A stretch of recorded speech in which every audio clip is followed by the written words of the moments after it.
شوکت خانم memorial foundation Netherland نے Amsterdam میں شوکت خانم memorial cancer hospital Karachi کی تعمیر کے سلسلے میں فنڈ ریزنگ تقریب کا انعقاد کیا، جس میں پاکستان سے شوکت خانم ہاسپٹل کے chief medical officer doctor Asim اور پاکستان کے معروف اداکارہ ریشم نے شرکت کی۔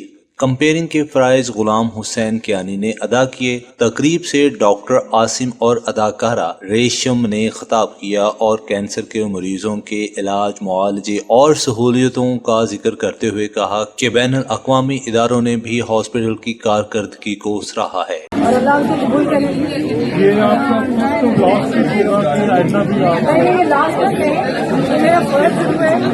بٹ میں نے آج پرومس کیا ہے کہ میں جہاں جہاں شوکت خانم کینسر ہاسپٹل کو فنڈ ریزر کی ضرورت پڑے گی۔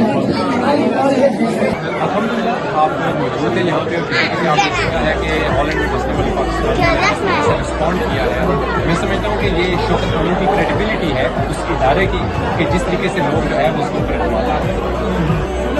تو کیا فگرز ہیں آج کے جو ہے بتانا پسند کریں گے؟ کیونکہ اس وقت جو ہمارے پاس جو پلیج اماؤنٹس ہوئی ہیں وہ 60,000 کیونکہ یہ ہمارا سال کے اندر دوسرا ایونٹ تھا، تو لاسٹ ایئر بھی ہم نے ماشاءاللہ ایک بڑی اچھی اماؤنٹ جو تھی وہ ہالینڈ میں ہوئی تھی کٹی، تو اس دفعہ بھی لوگوں نے ماشاءاللہ، حالانکہ یہ چھٹیوں کا ٹائم تھا لیکن اس کے باوجود بھی لوگوں نے ماشاءاللہ ایک اچھی اماؤنٹ جو ہے وہ پلیج کی ہے، اور یہ انشاءاللہ ہم ایک مہینے کے اندر یہ ساری پلیج بھی تو یہ کیا محسوس کرتے ہیں کہ لوگوں کو جو ہے ہاسپٹل جو ہے وہاں کا جو نظام ہے، یہ جانبداری ہے، شفافیت ہے، اس کی وجہ ہے کہ آج بھی لوگ جو ہے دل کھول کر جو ہے؟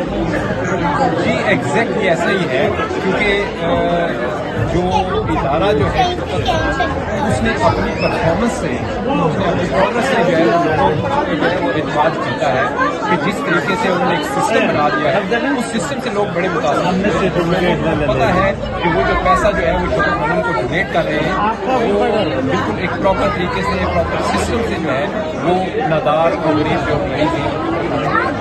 اس موقع پر سکرین پر ہاسپٹل کی کارکردگی پر ڈاکومنٹری کے مناظر بھی دکھائے گئے۔ چودھری مشتاق احمد، بزنس فورم کے صدر انوار ثاقب اور دیگر نے بھی خطاب کیا۔ اس موقع پر 60,000 یورو کے عطیات جمع کیے گئے۔ تمام سیاسی جماعتوں کے لوگوں نے اس کار خیر میں شرکت کی۔ خواتین اور چھوٹے بچوں کی کثیر تعداد نے شرکت کی۔ میڈم ربینہ نے لاٹری سے بھی رقم جمع کی۔